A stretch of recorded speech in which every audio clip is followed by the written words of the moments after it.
വെള്ളം ഉയർന്നു നീങ്ങുകയും ഉയർന്നു വരികയും ചെയ്തു.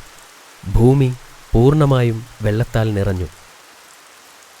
അപ്പോൾ ബിസ്മില്ലാഹ് എന്ന് നൂഹ് നബി പറഞ്ഞു. അദ്ദേഹം അത് പറഞ്ഞപ്പോൾ കപ്പൽ അനങ്ങാൻ തുടങ്ങി. പെട്ടെന്ന് തന്നെ മഴ നിൽക്കുകയും ചെയ്തു. ഈ സമയം കൊണ്ട് ഭൂമി മുഴുവൻ വെള്ളം കൊണ്ട് നിറഞ്ഞു. തനിക്ക് ഒരുപാട് കാലത്തേക്ക് കപ്പലിൽ കഴിയേണ്ടി വരുമെന്ന് അദ്ദേഹത്തിന് മനസ്സിലായി.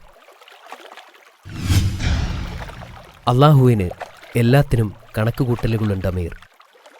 എല്ലാവർക്കും അനിവാര്യമാകും വിധം അള്ളാഹു കപ്പലിനെ സജ്ജമാക്കിയിരുന്നു. കപ്പലിലേക്ക് സിംഹം കയറുമ്പോൾ അവരെല്ലാം പനി പിടിച്ച അവസ്ഥയിലായിരുന്നു.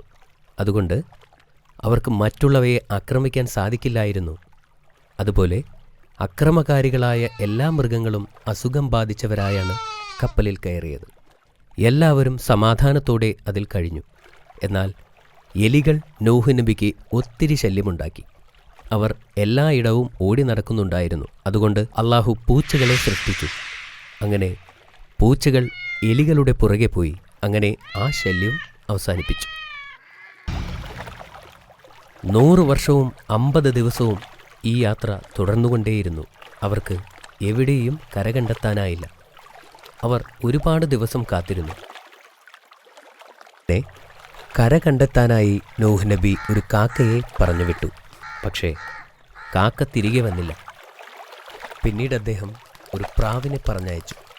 അങ്ങനെ പറന്നുപോയ പ്രാവ് ദിവസങ്ങൾക്കു ശേഷം ഒലീവ് മരത്തിൻ്റെ ഇലകളുള്ള കമ്പുമായി തിരികെ എത്തി.